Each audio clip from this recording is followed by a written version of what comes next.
The morning rush at Murphy's Diner was in full swing when the man in the dark jacket walked through the glass doors at exactly 8:47 a.m. Lorraine Smith was refilling coffee cups at table 6, moving with the practiced efficiency of someone who'd perfected the art of being invisible. She noticed him immediately, not because he looked dangerous, but because he looked wrong. Too calm, too focused, scanning the room like he was memorizing exits rather than looking for a seat. What happened next would transform a woman the town called just a waitress into a legend whispered about in law enforcement circles across 3 states. But to understand how Lorraine Smith became the person who could face down armed terror with nothing but courage and a lifetime of hidden skills, you have to know where her story really began. Before we jump back in, tell us where you're tuning in from, and if this story touches you, make sure you're subscribed, because tomorrow, I've saved something extra special for you. Fluorescent lights above Murphy's Diner cast everything in the harsh, unforgiving glow that made even fresh coffee look tired.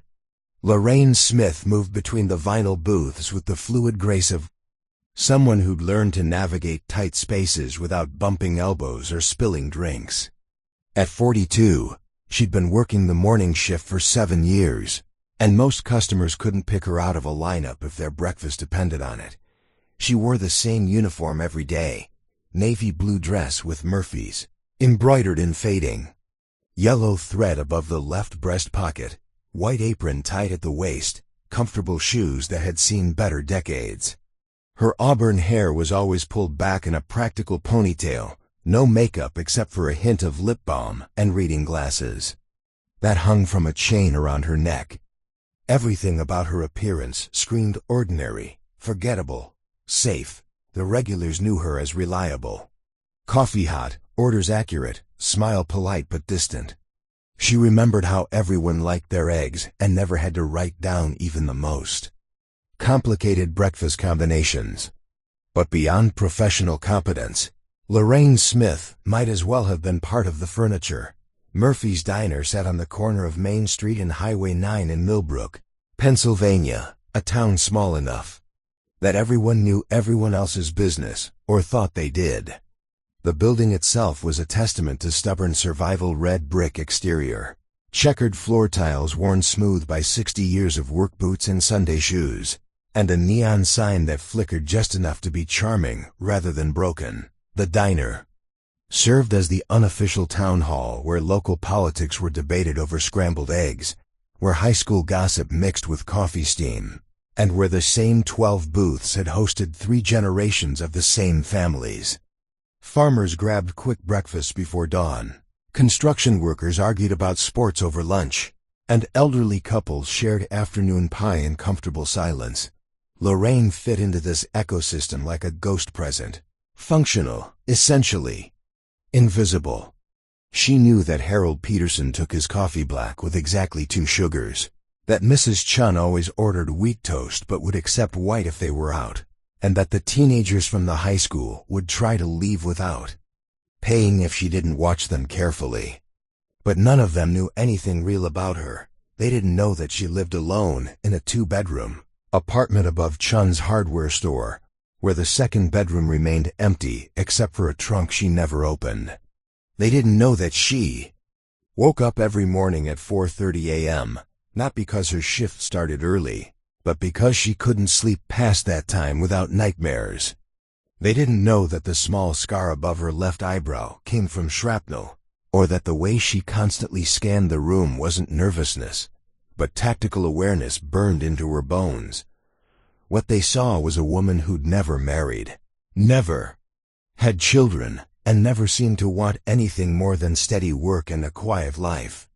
The town had collectively decided that Lorraine Smith was one of those people who just existed in the margins, not unhappy enough to worry about, not ambitious enough to notice that Frank Murphy, the diner's owner, was a decent man in his 60s, who treated his employees fairly and minded his own business. He'd hired Lorraine without asking too many questions when she'd shown up 7 years ago, with impeccable references and a work ethic that put everyone else to shame. She was punctual, honest, and never called in sick. In return, he paid her a living wage, gave her health insurance, and left her alone. The other waitress is Jenny Martinez, barely 19 and saving money for college, and Carol Washington, a mother of 3 who worked doubles to make ends meet, had tried to befriend Lorraine when she first started. They'd invited her to after-work drinks, asked about her background, tried to include her in their conversations about dating and family drama. But Lorraine had deflected every attempt at connection with polite but firm boundaries. Eventually, they'd given up trying. It wasn't meanness, just acceptance that some people preferred solitude. Lorraine worked her shifts, collected her paycheck, and disappeared into whatever life she lived outside Murphy's walls. The customers' treatment of her ranged from polite indifference to casual condescension. She was the waitress, not a person, with a name worth remembering. Businessmen discussed confidential deals in front of her as if she were deaf. Teenagers made jokes about dead-end jobs while she refilled their sodas. Wealthy women from the newer subdivision spoke about her in the third person while she stood right beside their table, but Lorraine absorbed it all without reaction. She'd learned long ago that being underestimated was a form of protection. When people saw you as harmless, they revealed things they shouldn't. When they treated you like furniture, they forgot to guard their secrets. And when they assumed you were too simple to understand complex situations, they often handed you advantages they didn't realize they were giving. This morning had started like every other. Lorraine arrived at 5 a.m. to help with prep work, tying her apron and checking that the coffee makers were ready for the breakfast rush. She restocked napkin dispensers, filled salt and pepper shakers, and wiped down tables with methodical precision. By 6 a.m., when Murphy's officially opened, everything was perfect. The morning regulars filtered in according to their usual schedule. George Hendricks, a retired postal worker, claimed his corner booth and ordered black coffee with wheat toast. The construction crew from the highway expansion project filled the counter stools, joking loudly while demolishing plates of eggs and bacon. Mrs. Patterson, the librarian, sat alone with her crossword puzzle and Earl Grey tea, working through clues with the concentration of someone solving national security puzzles. Lorraine moved between them, all like water flowing around stones, anticipating needs before they were voiced, solving small problems before they became complaints. She was good at her job because she understood people, how they moved, what they wanted, when they were lying. Skills that had once saved lives now ensured that coffee stayed hot and orders arrived correct. But there were moments, brief and quickly suppressed, when the old Lorraine surfaced. When a customer became aggressive with Jenny, Lorraine would appear beside the table with a presence that made grown men suddenly remember their manners. When the cash register drawer stuck, she'd fix it with the kind of mechanical knowledge that suggested familiarity with more complex equipment. When a customer choked on their food, she'd respond with first aid that went far beyond basic training. These glimpses of competence beyond waitressing were quickly forgotten by observers, dismissed as lucky instinct or common sense. But they were breadcrumbs leading back to a past that Lorraine had worked very hard to bury. 7 years ago, she'd been someone else entirely. Someone with a different name, a different purpose, and skills that most people only saw in movies. That person had made decisions that saved lives and cost everything she'd thought she wanted. That person had been betrayed by people she'd trusted, abandoned by institutions she'd served, and left to rebuild from nothing. The transition from that life to this one had been brutal. Learning to move slowly instead of with tactical precision. Learning to smile blandly instead of scanning for threats. Learning to be ordinary when every instinct screamed for vigilance. But she'd done it because the alternative was remaining a target, and she'd grown tired of running. Millbrook had offered something she'd never had before: anonymity. In a town small enough that strangers were noticed but large enough that people respected privacy, she could disappear completely. She could be Lorraine Smith, the quiet waitress who kept to herself, instead of the person she'd been before. The person whose real name would still trigger alerts in databases she'd rather forget. The irony wasn't lost on her. She'd once been entrusted with national security, and now she was trusted to remember whether someone wanted their eggs over easy or scrambled. But there was peace in the simplicity, safety in the routine. As long as nothing happened to shatter the careful normalcy she'd built, she could live out her days in blessed obscurity. As she cleared plates from table 3 and wiped down the surface with practiced efficiency, Lorraine allowed herself a moment of satisfaction. Another morning rush successfully navigated. Another day of being invisible. Another step further from the past that haunted her dreams. She had no way of knowing that in less than an hour, everything she'd built would be tested by a man in a dark jacket who was about to turn Murphy's Diner into a battlefield. The last peaceful moment ended when she looked up from her cleaning and saw him standing by the door, studying the room with eyes that missed nothing. In that instant, the old instincts flared to life, and Lorraine Smith began the transformation back into someone she'd hoped never to be again. Preparing and narrating this story took us a lot of time, so if you are enjoying it, subscribe to our channel. It means a lot to us. Now back to the story. Marcus Williams had been planning this day for 18 months.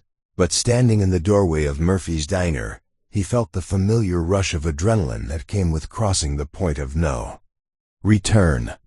The weight of the improvised explosive device strapped beneath his jacket was negligible compared to the weight of the grievances. He carried grievances that had transformed a once promising software engineer into something else entirely. He'd chosen Murphy's for practical reasons. Single-story building with limited exits, predictable customer patterns, location far enough from police stations to buy precious time. But mostly because it represented everything he'd grown to hate about small-town America: the comfortable ignorance, the willful blindness to injustice, the way ordinary people lived their ordinary lives while the world burned around them. Marcus stepped inside and let the door swing shut behind him with a soft chime that announced his arrival to no one in particular. The morning crowd was exactly what he'd expected. Working-class people grabbing breakfast before another day of meaningless labor, retirees killing time over coffee and gossip, teenagers who thought they understood the world because they could operate smartphones. None of them looked up when he entered. None of them recognized the danger walking among them. They were sheep, and he was about to become their shepherd. The waitress, middle-aged, unremarkable, probably named something like Susan or Linda, was refilling coffee at a corner booth. She glanced at him with the practiced smile service workers wore like armor, gestured toward the empty counter stools, and went back to her work.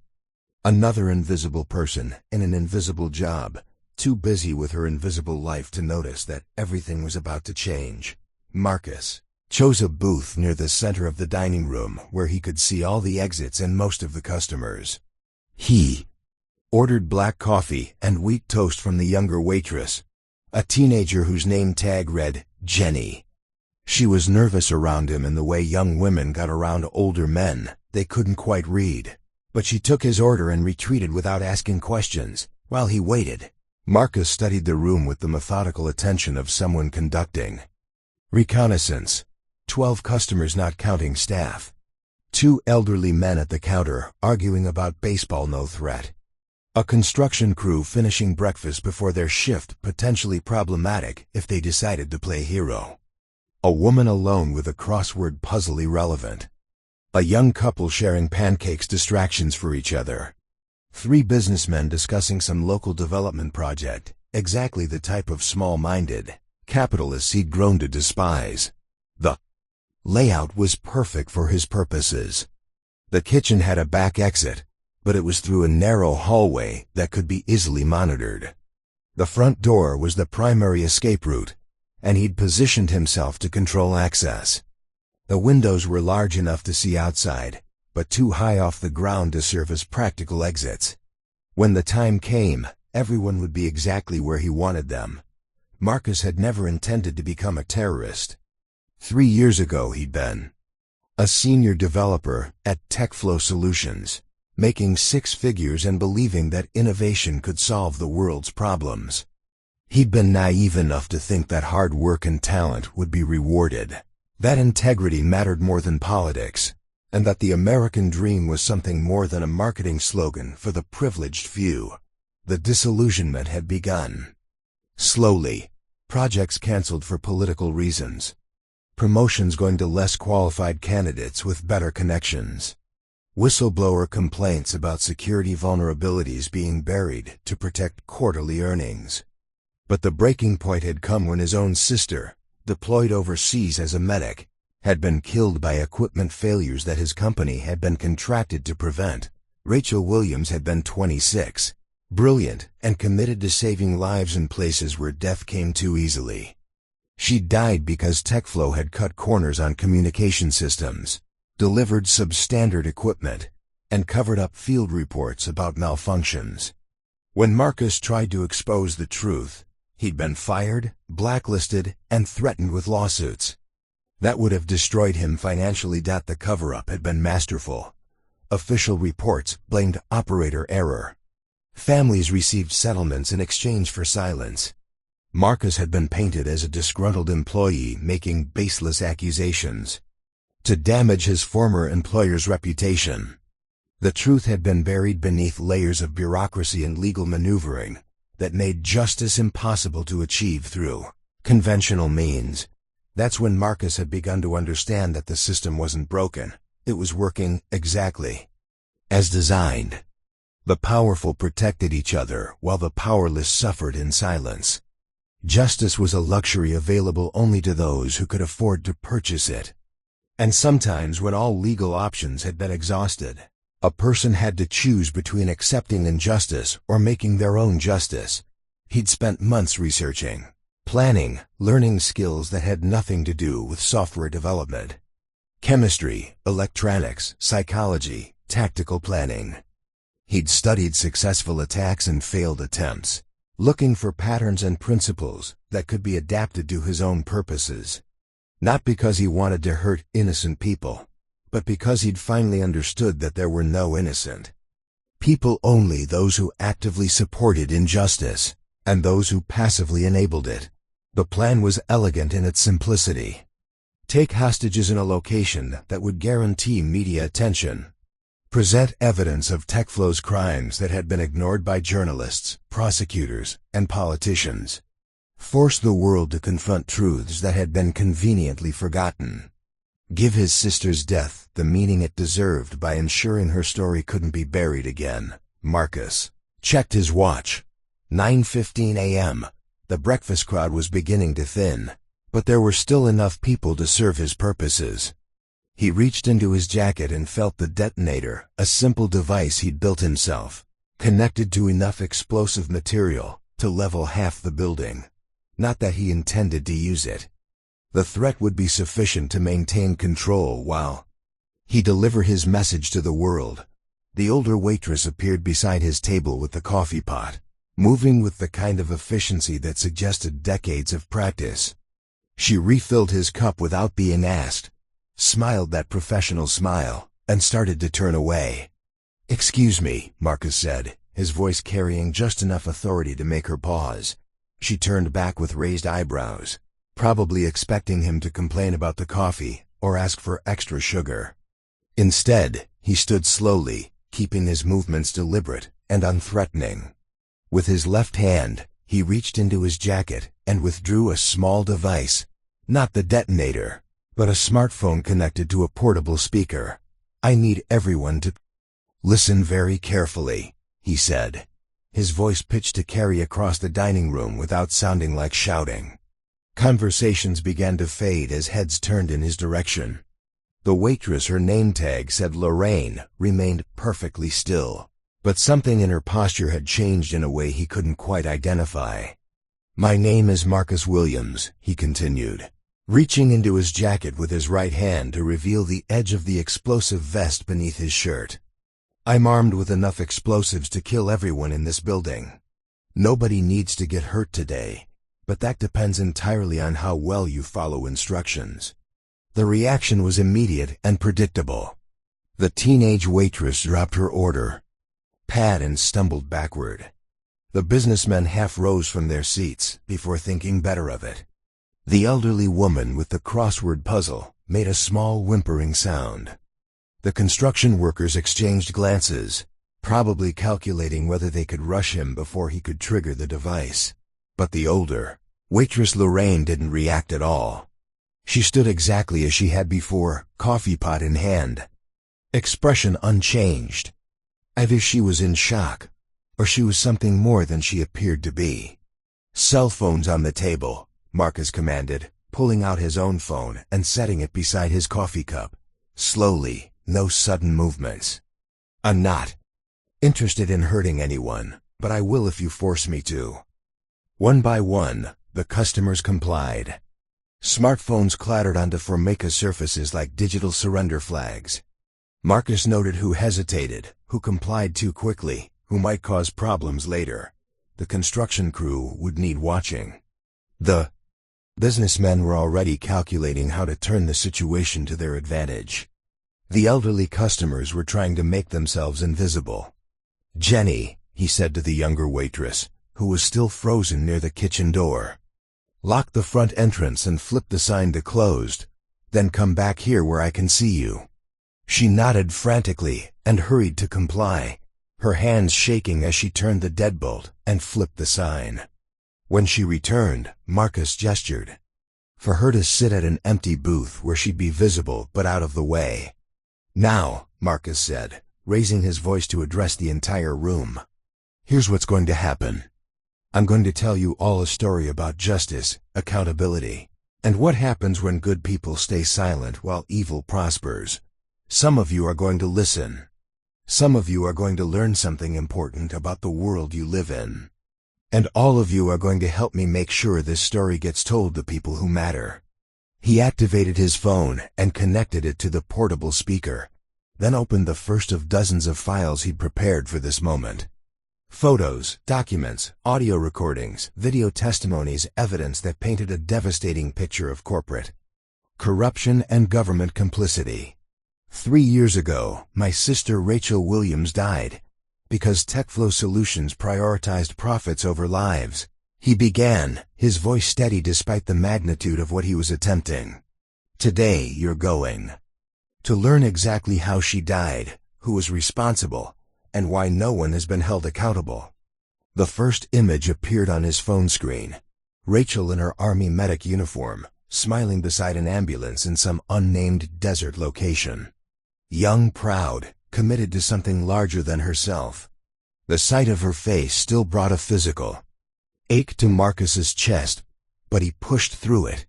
"My sister believed in service," he continued.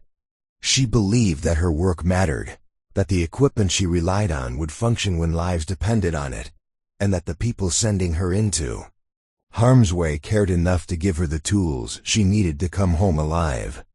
As he spoke, Marcus became aware that the older waitress Lorraine was still standing exactly where she'd been when he'd first revealed the explosives. She hadn't moved to sit down, hadn't joined the other hostages in their fearful clusters, hadn't even set down the coffee pot. She was watching him with an intensity that made him suddenly uncomfortable. There was something about her stillness that felt different from the frozen panic of the other customers. It was the stillness of someone waiting, evaluating, preparing for action. The kind of stillness that suggested training and experience rather than shock and terror. For the first time since entering Murphy's diner, Marcus Williams began to wonder if he'd made a critical error in his calculations.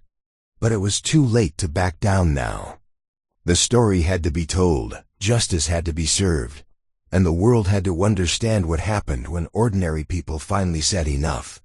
What he didn't know was that Lorraine Smith was far from ordinary, and that his carefully planned operation was about to encounter a variable he'd never considered.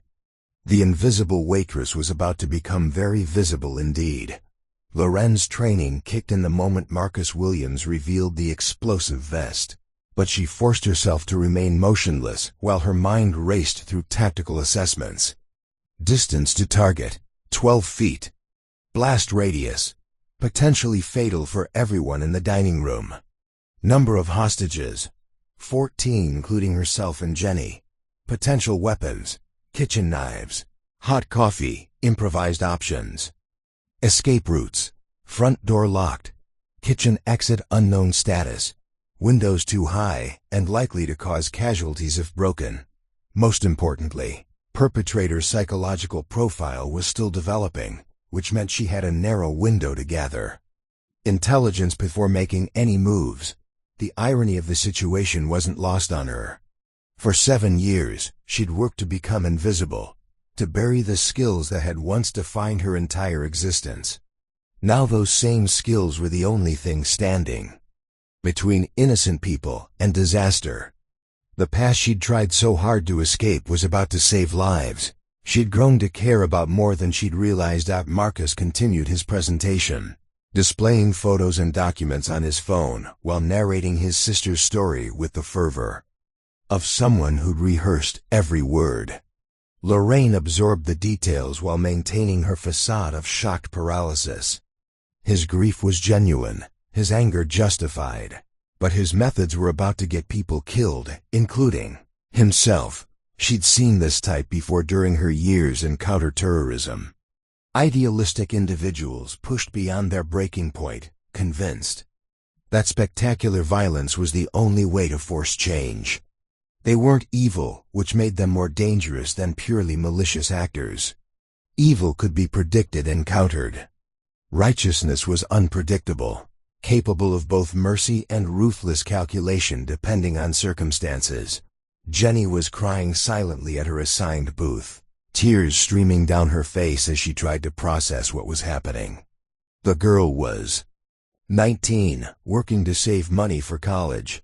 Probably never imagined that pouring coffee could become a life-or-death situation.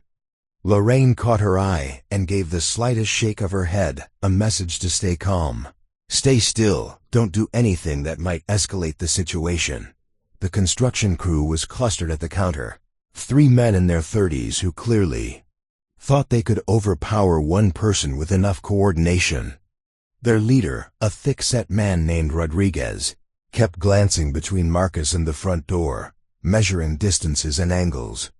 Lorraine could see him building courage for a heroic attempt that would likely result in multiple casualties. The elderly customers had gone completely silent, understanding instinctively that survival meant becoming as small and unthreatening as possible. Mrs. Patterson, the librarian, had her hands folded in her lap and was breathing with the deliberate control of someone managing panic through willpower alone. The businessmen were the wild card. They sat together at a corner booth, whispering urgently about something that couldn't possibly be important enough to risk everyone's safety. One of them, a man in an expensive suit with perfectly styled gray hair, kept checking his watch like he had somewhere more important to be than a hostage situation. The equipment failure that killed my sister, Marcus was saying, his voice growing more intense as he warmed to his subject, wasn't a random malfunction. It was the direct result of TechFlow's decision to use substandard components in their communication systems. Components they knew were defective based on internal testing they suppressed. He clicked to a new image, technical specifications that meant nothing to most of the hostages, but would be devastating evidence in the right courtroom. Lorraine recognized the type of documentation, the kind that disappeared from official files but survived in the hands of people with enough technical knowledge to understand its significance. 12 medics died in that convoy, Marcus continued. 12 Americans who volunteered to serve their country, who trusted that the people back home would give them equipment that actually worked. My sister was the youngest. She'd been deployed for only 3 months. The pain in his voice was authentic, which confirmed Lorraine's assessment that this wasn't a simple terrorist attack. Marcus Williams was a man destroyed by grief and frustration, convinced that conventional justice had failed him. That made him both more sympathetic and more dangerous than a typical extremist. Lorraine began to move, finally, but so subtly that only someone with tactical training would notice. She shifted her weight slightly, adjusting her position to create better angles for potential action. She set the coffee pot down on the nearest table with deliberate care, freeing her hands while maintaining the illusion of someone too shocked to think clearly. Marcus was focused on his presentation, but she saw his peripheral vision track her movement. Good situational awareness, but not exceptional. He'd prepared for passive resistance and panic, not for trained opposition. That could be an advantage if she played it correctly. The cover-up began immediately, Marcus continued, displaying internal emails that painted a damning picture of corporate callousness. TechFlow's executives knew that admitting fault would cost them billions in military contracts. So they blamed the victims. They created false reports. They threatened employees who tried to speak out. One of the construction workers, Rodriguez, tensed like he was preparing to move. Lorraine caught his eye and gave another slight shake of her head, hoping he'd understand that timing was everything in a situation like this. Too early, and people died. Too late, and more people died.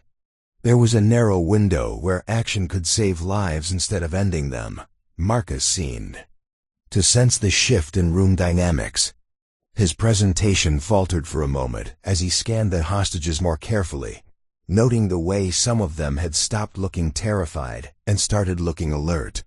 His hand moved closer to what Lorraine assumed was the detonator, and she forced herself to relax visibly, projecting harmlessness. "The local police will be here soon," Marcus announced, as if he'd just remembered this was a temporary situation. "When they arrive, they're going to try to negotiate. They're going to promise me that justice will be served through proper channels. They're going to lie just like everyone else has lied." He pulled out a second device, not the detonator, but what looked like a live-streaming setup. "That's why everything we're doing here is being broadcast live to multiple platforms. The evidence I'm showing you is being seen by thousands of people right now. For the first time in 3 years, Rachel's story is being told without corporate lawyers filtering every word." This changed the tactical picture significantly. If the situation was being broadcast, then any action Lorraine took would be scrutinized by viewers, law enforcement, and media analysts. Her cover identity couldn't survive that level of attention. The moment she revealed skills that went beyond those of an ordinary waitress, questions would be asked that she couldn't answer, but people were going to die if she did nothing. Jenny was barely holding herself together. The elderly customers looked like they might have medical emergencies from stress alone.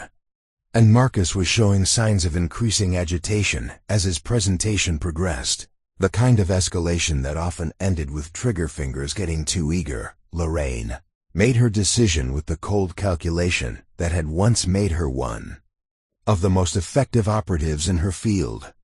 She would act when the opportunity presented itself, regardless of the consequences to her carefully constructed new life.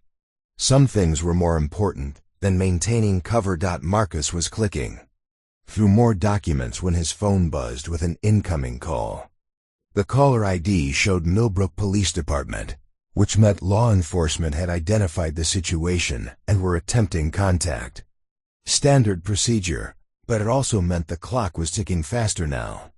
"Right on schedule," Marcus said, rejecting the call and continuing his presentation.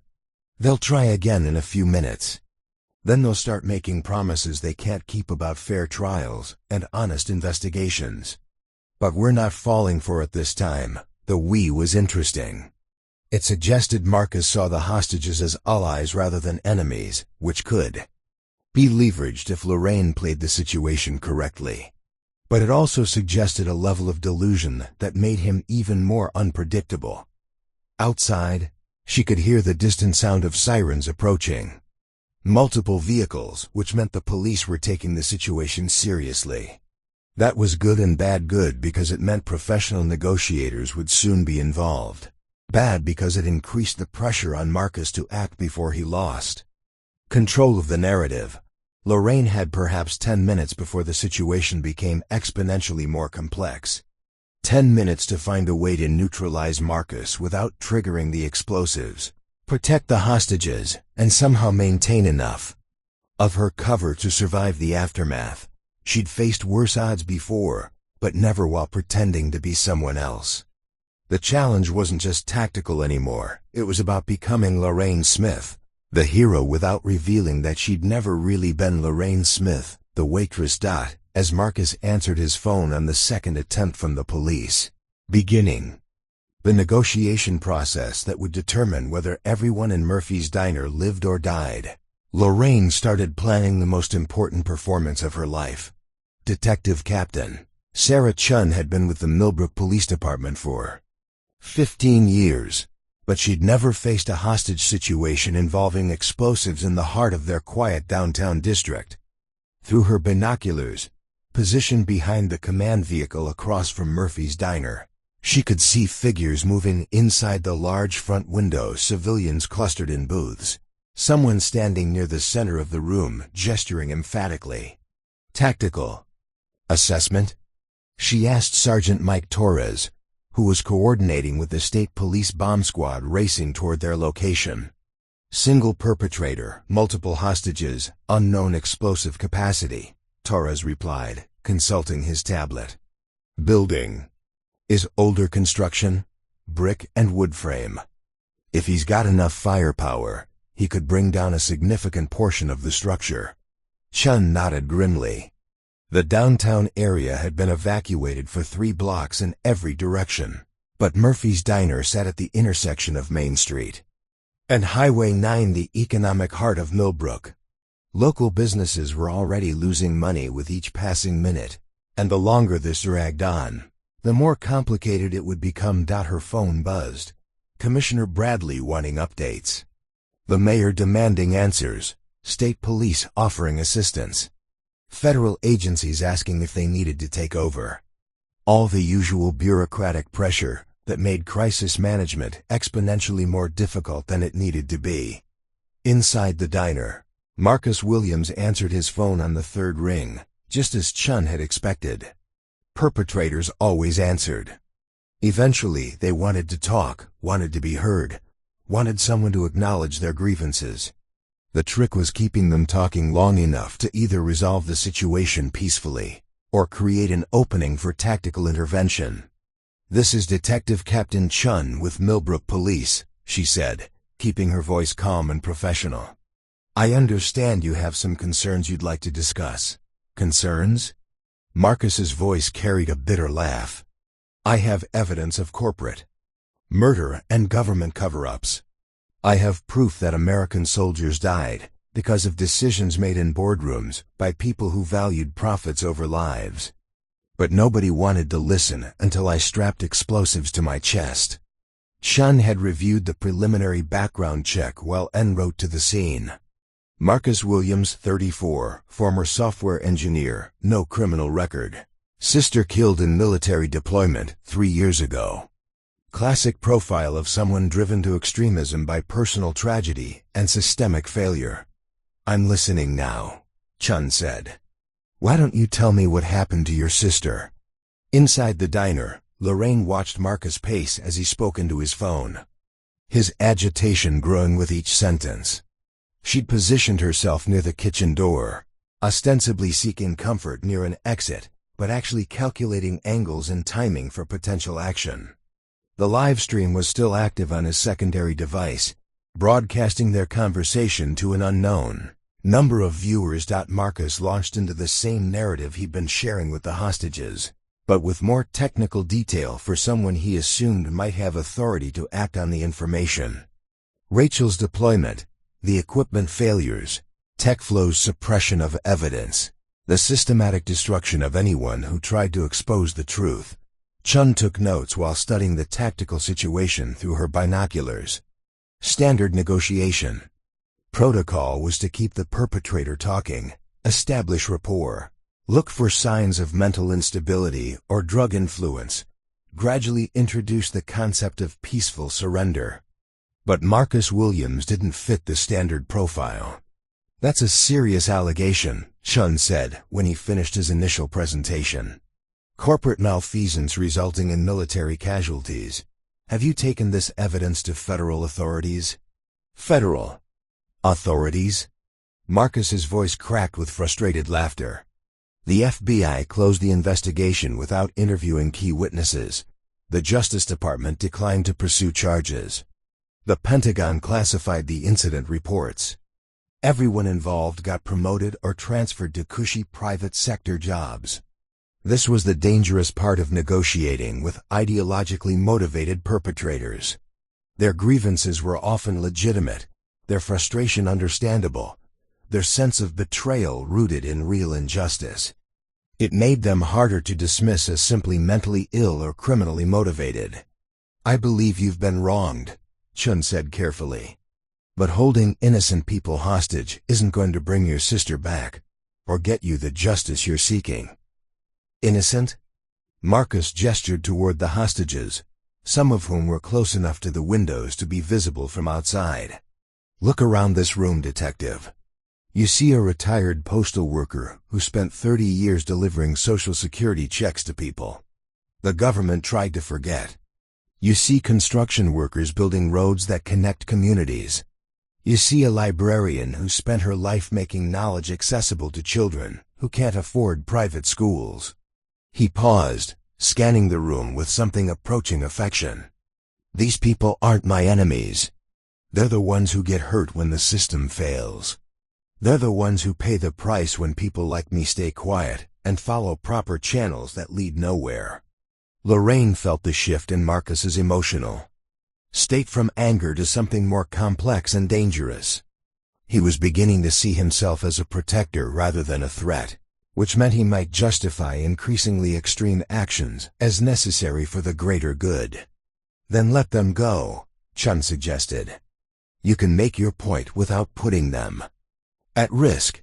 "The only reason anyone is paying attention is because they're at risk," Marcus replied. 3 years of trying to get justice through legal channels resulted in exactly nothing. 18 hours of threatening to blow up a diner has already generated more media coverage than everything else combined. Through the front windows, Lorraine could see police vehicles, emergency response teams, and news vans gathering in the cordoned-off area beyond the intersection. Marcus was right about the media attention. This story would dominate local and regional news cycles, possibly going national if it escalated further. But Chun was trying a different approach now. "What do you want, Marcus, specifically? What would need to happen for you to walk out of there peacefully?"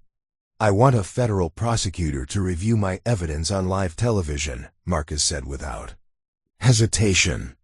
"I want a Justice Department official to explain why charges weren't filed. I want TechFlow's CEO to answer questions about internal emails, proving they knew their equipment was defective." "That's going to take time to arrange," Chun said. "Federal officials don't just drop everything for local situations." "Then we wait," Marcus replied. "The longer this takes, the more people see the evidence I'm broadcasting. Every minute I'm on the phone with you, thousands more viewers are learning about Rachel and the 12 other medics who died because of corporate greed." Lorraine could see the tactical problem from Chun's perspective. Marcus wasn't making impossible demands, he was asking for things that were theoretically achievable but practically complicated. Federal officials would resist being forced into public accountability by terrorist tactics. But the longer negotiations dragged on, the more unstable the situation could become. "While we're working on arranging those meetings," Chen continued, "would you be willing to release some of the hostages?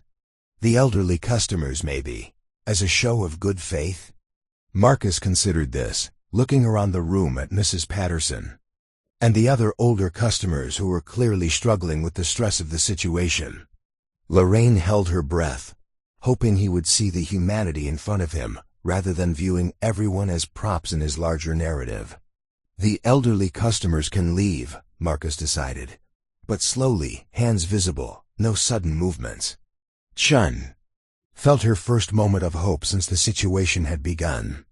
Partial release of hostages was often the first step toward peaceful resolution. It meant the perpetrator was still capable of empathy and rational decision-making. But as Mrs. Patterson and 2 other elderly customers slowly made their way toward the front door. Lorraine noticed something that made her blood run cold. Marcus was studying the remaining hostages with a different expression, calculating, evaluating, sorting them into categories of useful and expendable. The partial release wasn't a gesture of mercy. It was tactical streamlining. Marcus was getting rid of the people who would be hardest to control and keeping those he thought he could manage more effectively. Which meant he was planning for this to last much longer than anyone outside realized.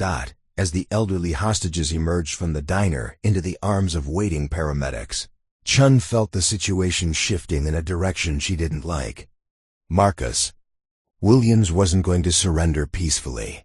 He was preparing for a siege, and everyone still inside Murphy's diner was about to become a pawn in a much larger and more dangerous game. Inside the diner, Lorraine came to the same conclusion. The window for peaceful resolution was closing rapidly, and she was running out of time to act before Marcus moved from negotiation to escalation. The invisible waitress was about to become very visible indeed. The diner felt smaller with fewer people in it, but the tension had ratcheted up considerably. Marcus's decision to release the elderly hostages hadn't been mercy, it had been calculation. Now he was left with 9 people he believed he could control more effectively: the construction crew, the businessmen Jenny, Lorraine, and 2 college students who'd been sharing a late breakfast when the situation began. What Marcus didn't realize was that removing the most vulnerable hostages had actually improved Lorraine's tactical options. Fewer civilians to protect meant more freedom to maneuver when the time came to act. See how easy that was. Marcus said into his phone, speaking to Detective Chun with the tone of someone proving a point. 3 people walked out safely because I chose to let them go. Their well-being depends entirely on how seriously you take my demands. Chun's voice crackled through the speaker. We're making progress on your requests, Marcus, but these things take time. Federal prosecutors don't typically take meetings on short notice. Then make it happen faster, Marcus replied, his patience clearly wearing thin.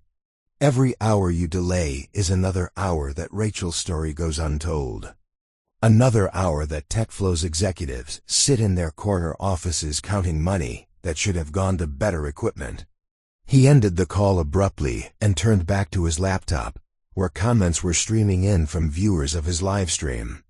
Thousands of people were watching now, offering everything from support for his cause to suggestions for violence that made Lorraine's skin crawl. The internet was turning his personal tragedy into entertainment, and she could see how that realization was affecting his mental state. Rodriguez, the construction crew leader, had been getting increasingly agitated during the phone conversation. He was a man accustomed to solving problems with direct action, and sitting passively while someone threatened his life went against every instinct he possessed. Lorraine could see him building toward a decision that would likely get people killed. Hey! Rodriguez called out to Marcus, his voice carrying the authority of someone who'd spent decades managing work sites and stubborn employees. You made your point, man. People are listening. But this isn't going to end the way you think it is. Marcus looked up from his laptop with the expression of someone who'd been expecting this conversation. And how do you think it's going to end, Rodriguez? The fact that Marcus knew his name, probably from overhearing conversations earlier, seemed to surprise the construction worker. But he pressed on with the misplaced confidence of someone who'd never faced a truly desperate opponent. The cops are going to get tired of talking, Rodriguez said. They're going to send in tactical teams. And when they do, a lot of people are going to die for nothing. Your sister is still going to be dead, and the people you're trying to protect are going to be casualties of your war. It was exactly the wrong thing to say to someone in Marcus's psychological state. Lorraine could see the shift in his posture, the way his hand moved closer to what she assumed was the detonator, the tightening around his eyes that suggested he was moving from negotiation to finality. You think this is about my sister? Marcus asked, his voice dropping to a dangerous whisper. You think I strapped explosives to my chest because I can't handle grief? He stood up and walked closer to Rodriguez, who suddenly realized he might have miscalculated the situation. The other construction workers tensed, ready to back up their leader, but uncertain about whether intervention would help or hurt. This is about a system that protects murderers as long as they wear expensive suits, Marcus continued. This is about a country that sends people to die for profit, and then lies about it when they don't come home. This is about making sure that what happened to Rachel never happens to anyone else's sister. Lorraine recognized the signs of escalation that preceded violence. Marcus was moving from trying to convince people to forcing them to understand. The construction crew was preparing for a confrontation they couldn't win. The businessmen were whispering urgently about something that probably involved trying to make deals or offers that would only make things worse. But it was Jenny's reaction that worried Lorraine most. The 19-year-old waitress was showing signs of panic that could trigger a medical emergency. Her breathing was becoming rapid and shallow, her face was flushed, and she was starting to hyperventilate in a way that suggested an anxiety attack was imminent. "Jenny," Lorraine said softly, moving slightly closer to the girl while maintaining her position near the kitchen door. "Look at me. Focus on my voice." Marcus turned toward them, suddenly alert to the possibility that one of his hostages was having a medical crisis that could complicate his plans. "What's wrong with her?" "Panic attack," Lorraine replied, though she was actually buying time to assess whether Jenny's distress was genuine or if she could be coached into creating a distraction. "She needs to regulate her breathing or she's going to pass out." "Fix it," Marcus commanded. But his attention was divided between Jenny's crisis and Rodriguez's continued glaring from across the room. Lorraine knelt beside Jenny's booth, placing herself in what appeared to be a purely supportive position, but which actually gave her multiple angles for rapid movement toward Marcus if the opportunity arose. "Breathe with me," she told Jenny. "In for 4 counts, hold for 4, out for 4. While coaching Jenny through breathing exercises, Lorraine was conducting a detailed assessment of Marcus's equipment and positioning.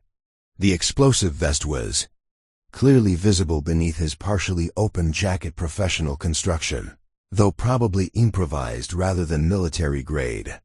The detonator in his right hand was simple but effective. His positioning gave him clear sight lines to all the hostages, but also exposed him to approach from multiple directions. Most importantly, she could see that Marcus was beginning to doubt his own plan. The negotiation with police wasn't progressing as quickly as he'd hoped. The live-stream comments were becoming increasingly toxic and unhelpful. The hostages weren't reacting with the understanding and sympathy he'd expected. The weight of what he was attempting was starting to crush his resolve. That made him more dangerous, not less. Desperate people made desperate decisions, and Marcus Williams was running out of faith in peaceful solutions. "You know what the problem is?" Marcus announced to the room, speaking as much to his online audience as to the people physically present. "Everyone wants to pretend that justice happens automatically, that good people get rewarded and bad people get punished, that the system works if you just follow the rules and trust the process." He gestured toward the windows where police vehicles were visible in the distance. "But sometimes the system protects the people it should be prosecuting. Sometimes following the rules means letting murderers escape consequences. Sometimes the only way to get justice is to force people to pay attention." Rodriguez couldn't help himself. "And you think threatening innocent people is justice?" "I think saving future victims is justice," Marcus shot back. "Every day that TechFlow's executives aren't in prison is another day they can make decisions that get people killed. Every day their stock price goes up based on fraudulent safety claims is another day families like mine get destroyed by preventable tragedies." The philosophical argument might have continued indefinitely, but Jenny's breathing exercises had calmed her enough for her to speak. And what she said changed the entire dynamic of the situation. "My brother's deployed right now," she whispered, her voice barely audible but clear enough for everyone to hear. "He's a communications specialist in Afghanistan. If the equipment isn't working, if people are cutting corners on safety... She trailed off, but the implication was obvious. Marcus stared at her for a long moment, probably seeing his sister Rachel in this frightened teenager, whose brother might be facing the same risks that had killed his family member. The personal connection he'd been trying to establish with the hostages suddenly became viscerally real. "What's his name?" Marcus asked softly. "David," Jenny replied. "David Martinez. He's 22. He joined up because he wanted to help people. And because college was too expensive without military assistance." The room fell silent as everyone processed the implications. Marcus's abstract crusade for justice had just become a very specific question about whether Jenny's brother was using equipment that might fail, when his life depended on it. Lorraine could see Marcus wavering, torn between his commitment to his cause and the recognition that the people he was threatening had their own loved ones at risk. It was the kind of human moment that could either diffuse the situation or push him toward more drastic action. The decision point was approaching rapidly, and Lorraine knew that whatever happened next would determine whether everyone in Murphy's diner lived or died. The invisible waitress was about to discover just how visible she was willing to become. Jenny's revelation about her brother David hung in the air like smoke, transforming the abstract debate about corporate accountability into something immediate and personal. Marcus stared at the young waitress with an expression that cycled through recognition, pain, and something approaching protective fury. "Communications specialist," he repeated slowly. "Same field as the equipment that failed my sister's unit." Jenny nodded, tears streaming down her face. "He writes to me about the gear sometimes. Says some of it looks cheap, like it was made by the lowest bidder. But he's not supposed to complain because that's not what good soldiers do." Lorraine watched Marcus process this information while calculating her own rapidly narrowing options. The emotional connection between Marcus and Jenny could work in their favor, or it could convince him that dramatic action was necessary to save David Martinez from his sister's fate. Unstable people with noble motivations were often the most dangerous of all. "How long has he been deployed?" Marcus asked, his voice gentler than it had been since the situation began. 14 months, Jenny replied. "He's got 8 more to go. He was supposed to come home for Christmas, but they extended his rotation because they're short-staffed." The construction crew was watching this exchange with visible confusion. Rodriguez clearly couldn't understand why Marcus was conducting a therapy session in the middle of a hostage situation. The businessmen were growing more agitated by the minute, checking their phones despite Marcus's earlier orders and whispering about important meetings and lost revenue. But Lorraine recognized what was happening. Marcus was personalizing his cause, finding a specific person to save rather than fighting an abstract battle against systemic corruption. It made him more human, but also more unpredictable. People could rationalize violence against institutions in ways they couldn't against individuals. "David Martinez," Marcus said, turning to his laptop and typing rapidly. "Communications specialist, currently deployed to Afghanistan. Let me see what equipment his unit is using." The fact that Marcus could access that kind of information suggested technical skills beyond simple software development. Lorraine filed that detail away while adjusting her position slightly, maintaining the appearance of comforting Jenny while improving her angle for potential intervention. Marcus's livestream was showing thousands of active viewers now, with comments scrolling faster than anyone could read. Some were expressing support for his cause, others demanding action, still others calling for police intervention. The situation was becoming a real-time social media event, which added unpredictable pressure from an audience that wanted entertainment more than resolution. "Here," Marcus said, finding what he'd been looking for. 3rd Communications Battalion, Forward Operating Base Peterson. They're using TechFlow's newest generation field radios. Model X47 series. His face went pale as he read the technical specifications. These are the same radios that failed during Operation Sandstorm. TechFlow just rebranded them with upgraded software, but the core hardware is identical to what killed my sister. Jenny let out a sob that was part grief, part terror. Is David in danger? Are other people going to die because of the same equipment? Marcus stood up abruptly, pacing toward the front windows where he could see the police command vehicle across the street. His agitation was reaching dangerous levels, and Lorraine could see him building toward a decision that would either end peacefully or catastrophically. They're still selling defective equipment, he announced to his online audience as much as to the hostages. 3 years after Rachel died, after 12 medics lost their lives, after all the evidence was presented and ignored, TechFlow is still profiting from the same systems that murder American soldiers. Rodriguez finally snapped. You want to help this girl's brother? Let us go and turn yourself in. Tell your story to prosecutors who can actually do something about it. Prosecutors? Marcus laughed bitterly. I already tried that.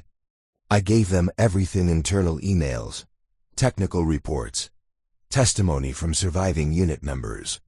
They filed it under insufficient evidence and moved on to cases that wouldn't threaten major defense contractors. He pulled out his phone and speed-dialed Detective Chun's number. When she answered, his voice carried a new edge of urgency that made everyone in the diner tense. I need to speak to someone from TechFlow immediately, Marcus demanded. A senior executive with authority to make decisions about product recalls. And I need a Justice Department official who can explain why they're allowing defective military equipment to remain in the field. Chun's voice was carefully controlled. Marcus, we're working on arranging those meetings, but no more delays, Marcus interrupted. There's a young woman in here whose brother is using the same equipment that killed my sister. Right now, today. He could be dead by tomorrow because people in Washington are too concerned about corporate profits to care about American lives. Lorraine could hear Chun conferring with someone in the background before responding.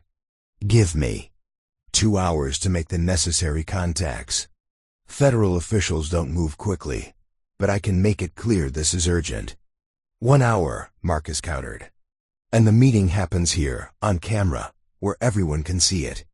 No private conferences, no sealed courtrooms, no classified discussions that disappear into government files. The negotiation was taking on a different character now. Marcus wasn't just demanding attention, he was demanding accountability in real time, with thousands of witnesses watching every exchange. It was actually a brilliant strategy from a public relations standpoint, which suggested he'd thought through the political aspects of his actions as carefully as the tactical ones. But Lorraine could see the flaw in his plan. Federal officials would never submit to public interrogation under terrorist arrest, regardless of how legitimate his concerns might be. Which meant Marcus was setting up a confrontation that could only end in disappointment and escalation. Asterisk. One of the businessmen, the gray-haired man in the expensive suit, chose that moment to make what he probably thought was a helpful suggestion. Son, he said in the condescending tone that successful people used when addressing those they considered beneath them. You're going about this all wrong. If you have evidence of corporate malfeasance, the proper channels are civil litigation and regulatory complaints. Taking hostages just makes you look like a criminal rather than a whistleblower. The silence that followed was deafening. Marcus turned slowly toward the businessman with an expression that made everyone in the diner suddenly understand how dangerous their situation had become. Proper channels? Marcus asked, his voice deadly quiet. You mean like the civil lawsuit that was dismissed on procedural grounds? Like the regulatory complaints that were buried in bureaucratic review? Like the congressional testimony that was classified to protect national security interests? He walked over to the businessman's table with movements that reminded Lorraine of a predator approaching prey. "What's your name?" "James Patterson," the man replied, suddenly realizing he might have miscalculated. "I'm the regional manager for Consolidated Insurance. We handle claims for military families, so I understand the frustration with bureaucratic delays, but Consolidated Insurance," Marcus repeated, consulting his laptop. "The company that denied survivor benefits to Rachel's husband because the cause of death was listed as equipment operator error, rather than equipment malfunction." Patterson's face went white. The other businessmen shifted uncomfortably, as uncomfortably as another businessman shifted uncomfortably. They realized their colleague had just revealed a connection to Marcus's case that none of them had been aware of. "That wasn't my decision," Patterson said quickly. "I just process claims according to company policy. The determinations about cause of death come from military investigators. Military investigators who were pressured to blame the victims instead of the equipment," Marcus shot back. "Investigators whose reports were rewritten by people more concerned about corporate liability than truth." Lorraine could see the situation spiraling toward violence. Marcus had found a tangible representative of the system he blamed for his sister's death, and Patterson had walked directly into becoming a symbol of everything Marcus hated about corporate callousness. "You want to talk about proper channels?" Marcus continued, his hand moving toward the detonator. "Let's talk about the proper channel your company used to deny medical benefits to wounded veterans. Let's discuss the proper procedure for declaring equipment failures to be user errors. Let's examine the proper way to profit from other people's grief." The room was balanced on a knife's edge.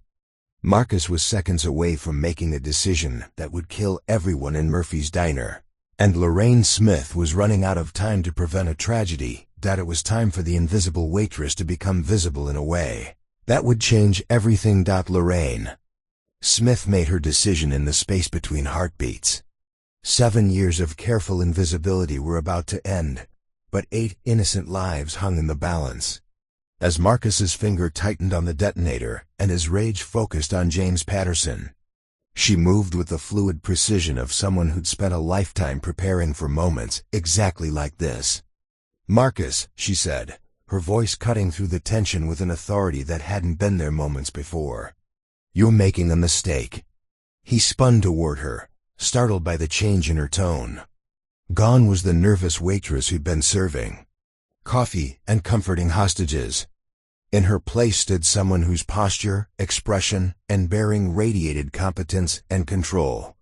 "The man you're angry at is just a cog in the machine," Lorraine continued, taking a calculated step closer while maintaing non-threatening body language. "Killing him won't bring Rachel back or save David Martinez. It'll just make you a murderer instead of a whistleblower." "Stay back," Marcus warned, but uncertainty had crept into his voice. Something fundamental had shifted in the room's dynamics, and he couldn't identify the source of the change. "I know about tech flow," Lorraine said, taking another step. "I know about Operation Sandstorm, about the cover-ups, about the equipment failures that killed your sister and 11 other medics. I also know that you've got about 30 seconds before you do something that can't be undone." Marcus's eyes narrowed as he tried to process this information. "How could you possibly know about classified military operations?" Lorraine smiled without humor. "Because 5 years ago, I was the one who wrote the original incident report that tech flows lawyers suppressed. My name is Colonel Alexandra Reed, formerly of the Defense Intelligence Agency. And you're about to blow up the one person who can actually help you get justice." The room went dead silent.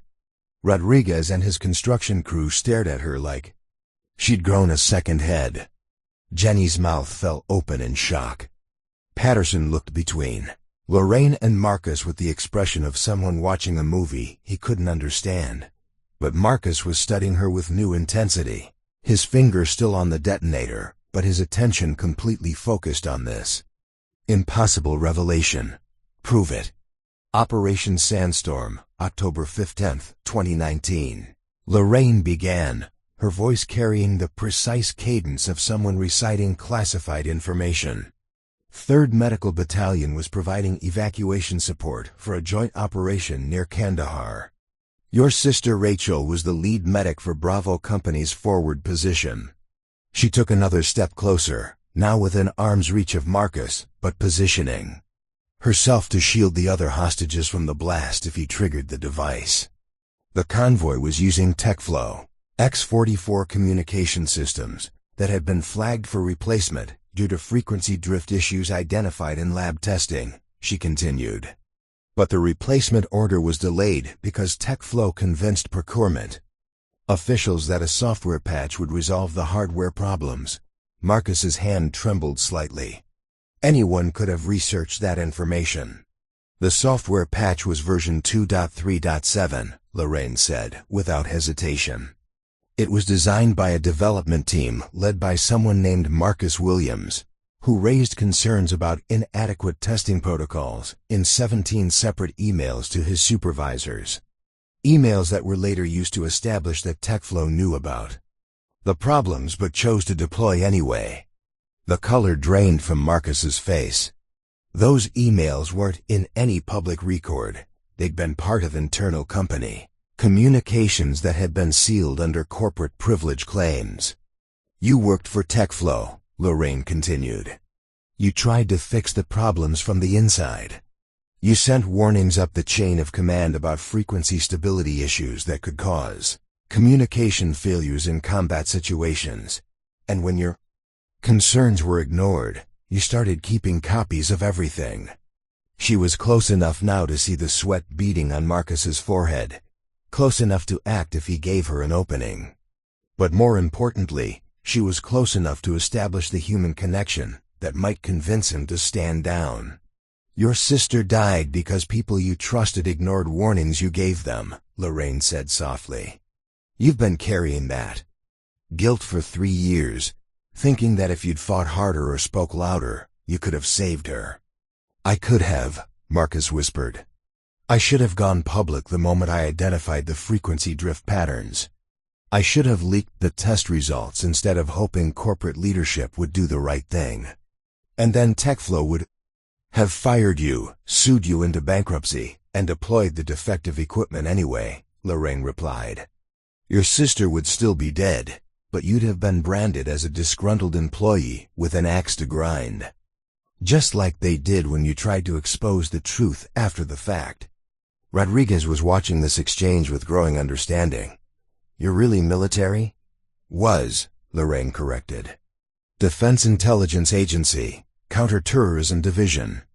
I spent 12 years identifying threats and neutralizing them before they could hurt innocent people. People like everyone in this room. She turned back to Marcus, whose grip on the detonator was loosening as confusion replaced determination.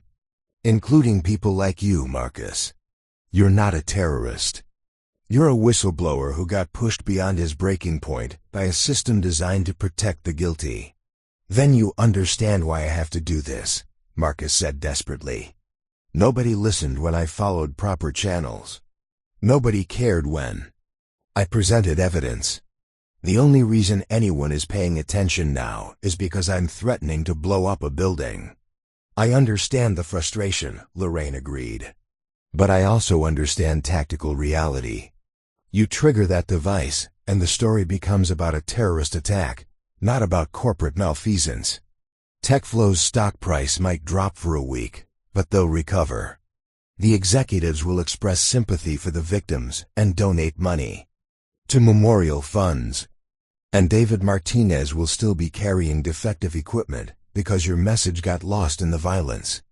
Jenny had been following the conversation with the intensity of someone whose brother's life hung in the balance. Can you really help? She asked Lorraine. Can you save David? Lorraine kept her eyes on Marcus as she answered. I still have contacts in military procurement and congressional oversight committees. People who remember that I was right about other equipment issues before political pressure forced me out. If Marcus gives me his evidence and surrenders peacefully, I can guarantee it reaches the right people. Why should I trust you? Marcus asked. You disappeared from the system, just like everyone else who tried to fight it. Because I didn't disappear, Lorraine replied. I went underground. I've been gathering intelligence on defense contractor fraud for 7 years, building cases that can't be suppressed or classified. TechFlow is just one company on a very long list. She reached slowly into her apron pocket and withdrew what looked like an ordinary smartphone. But when she activated the screen, it displayed encrypted files and secure communication channels that suggested capabilities far beyond those of a small-town waitress. Marcus Williams, she said formally, I'm offering you something nobody else can. A chance to save your sister's legacy without destroying your own life. Help me build a case that will put TechFlow's executives in prison instead of making you the villain in their story. The standoff stretched for long seconds as Marcus wrestled with a decision that would determine not just his fate, but the fate of everyone in Murphy's diner. Outside, police negotiators were probably growing impatient. Tactical teams were positioning for assault, and media coverage was intensifying by the minute. But inside the diner, time had stopped as a broken man faced the choice between revenge and redemption, between violence and justice, between the person he'd become and the person he'd once wanted to be. Lorraine waited, her hand steady, her expression calm, ready to act if Marcus chose destruction over hope. The invisible waitress had revealed herself to be something else entirely, but whether that revelation would save lives or cost them remained to be seen. Everything depended on what Marcus Williams decided to do in the next few seconds. The seconds stretched like hours as Marcus Williams stared at the woman he'd known as Lorraine Smith, weighing choices that would echo through the rest of his life. His finger remained poised over the detonator, but the absolute certainty that had driven him to this point was cracking under the weight of unexpected hope. Prove you can help, he said finally, his voice hoarse with exhaustion and emotion. Show me something that demonstrates you're more than just another government agent making promises she can't keep. Lorraine Colonel Alexandra Reed activated her encrypted phone and placed a call that connected almost immediately. When a gruff male voice answered, she put the device on speaker so everyone could hear. Senator Harrison's office. This is Chief of Staff Michael Bradley. Mike, it's Alex Reed. I need an emergency session of the Senate Defense Appropriations Subcommittee. We have a situation involving TechFlow Industries and defective military communications equipment that requires immediate attention. Alex? Jesus, we thought you were dead. Where have you been for the past 7 years? Building a case, she replied tersely.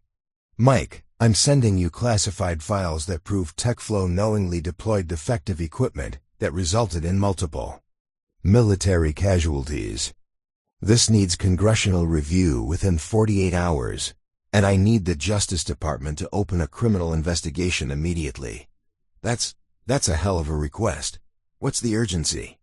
Lorraine looked directly at Marcus as she answered. Because there are currently American soldiers deployed with the same equipment, and more people are going to die if we don't act fast. The phone went silent for a moment before Bradley responded. Send me what you have. I'll make some calls. Marcus slowly lowered the detonator, though he didn't release it entirely. That could be theater. A fake call to convince me to surrender. Jenny, Lorraine said, turning to the young waitress. What's your brother's full name and unit designation? Staff. Sergeant David Martinez, 3rd Communications Battalion. Forward Operating Base Peterson. Jenny replied immediately. Lorraine made another call, this one to a number that answered with military precision. Colonel Patricia Valdez, Pentagon Communications Division. Pat, it's Alex Reed. I need an emergency equipment inspection for 3rd Communications Battalion, currently deployed to Faye Peterson. Their TechFlow X-47 radios have critical frequency stability issues that could result in communication failures during combat operations. Reed? We haven't heard from you since since I was forced out for raising inconvenient questions about contractor fraud. Lorraine interrupted. Pat, lives are at stake. I need that inspection order issued today, and I need those radios replaced with functioning equipment immediately. I'll see what I can do. Don't see what you can do, Lorraine said with the authority of someone who'd once held significant power in military intelligence. Do it. Staff Sergeant David Martinez and his unit are carrying the equipment that killed 12 medics 3 years ago. If you don't act and more soldiers die, their blood is on your hands. The line went quiet for several seconds before Colonel Valdez responded. Equipment inspection order will be issued within the hour. Replacement. Radios will be airlifted to Phoebe Peterson by tomorrow morning. Marcus was staring at Lorraine with something approaching awe. You actually did it. You just saved David's life with 2 phone calls. I did what I should have done 7 years ago, Lorraine replied. Before political pressure and corporate influence forced me out of a position where I could protect people. She took another step closer, now within arm's reach of Marcus. But saving David is just the beginning. We can save everyone else who's carrying defective TechFlow equipment. We can make sure your sister's death wasn't meaningless, but only if you choose justice over revenge. Rodriguez had been watching this exchange with growing amazement. You're really going to help him? After he threatened to kill all of us? He's a victim of the same system that victimized his sister, Lorraine explained. Marcus Williams tried to save lives through proper channels and was ignored. He tried to expose the truth and was silenced. He resorted to desperate measures because desperate circumstances demanded them. She looked around the room at all the hostages, her expression carrying both compassion and determination. But threatening innocent people is never the answer, no matter how legitimate the grievance. Marcus knows that now. Marcus's hand trembled as he slowly set the detonator on the table beside him, his fingers releasing the device that had held everyone's lives in the balance. What happens to me now? That depends on how this ends, Lorraine replied honestly. You've committed serious crimes, but you've also exposed serious corruption that needs addressing. How the justice system balances those factors will determine your future. Detective Chun's voice crackled through Marcus's phone, which had been on speaker throughout the recent conversations. Marcus, we've been monitoring the situation. We heard what just transpired. Are you prepared to surrender peacefully? Marcus picked up the phone with hands that shook slightly. I'm prepared to surrender, but I want assurances that the evidence I've gathered will be properly investigated, not buried in classified files or dismissed due to corporate pressure.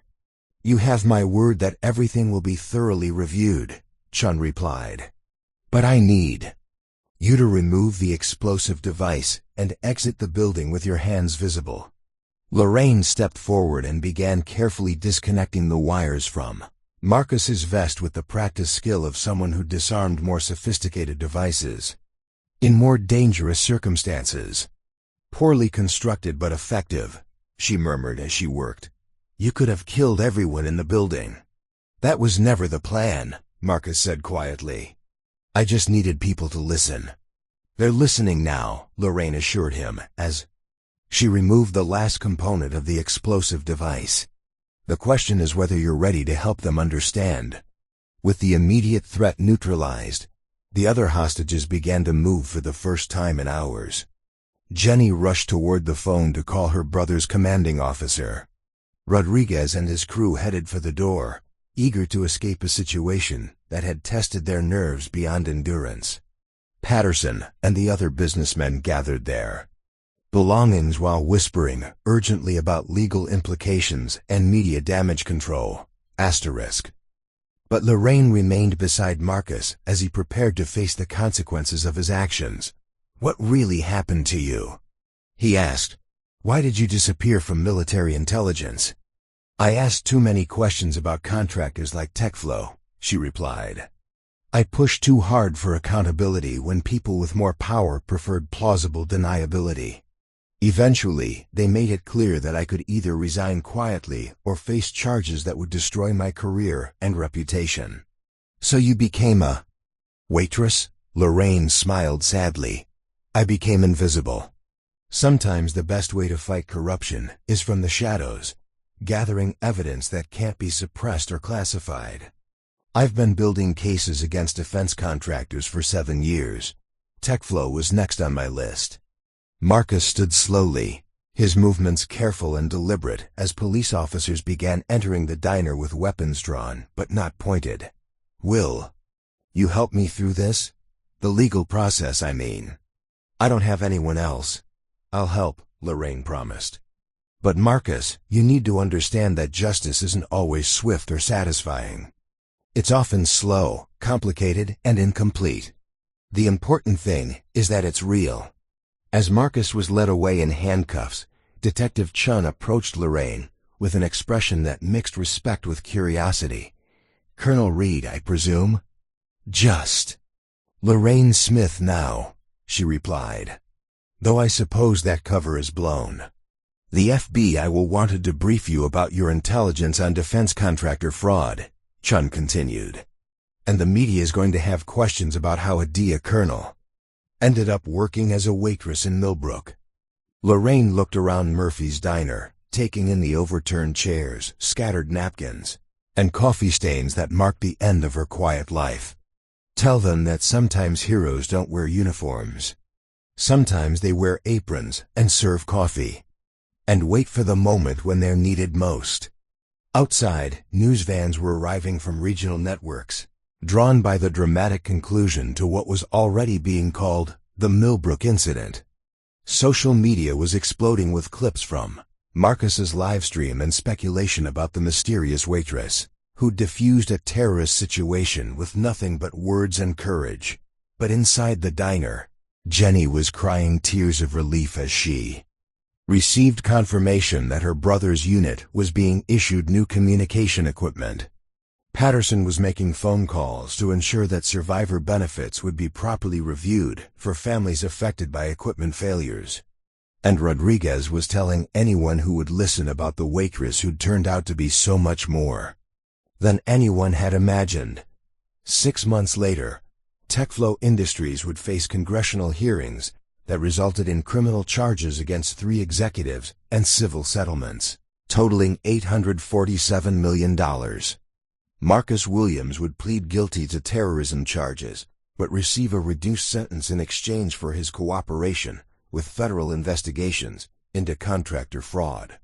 And Lorraine Smith would disappear again, this time by choice rather than necessity. But throughout military bases and defense contractor boardrooms, people would whisper about the woman who'd proven that justice sometimes came from the most unexpected places, delivered by heroes who looked like ordinary people until the moment they chose to be extraordinary. The invisible waitress had saved the day, but more importantly, she'd reminded everyone that courage, integrity, and the willingness to fight for what's right could be found in the least likely places, like a small-town diner where someone called just a waitress turned out to be exactly the hero the world needed. Up next, you've got 2 more standout stories right on your screen. If this one hits the mark, you won't want to pass these up. Just click and check them out.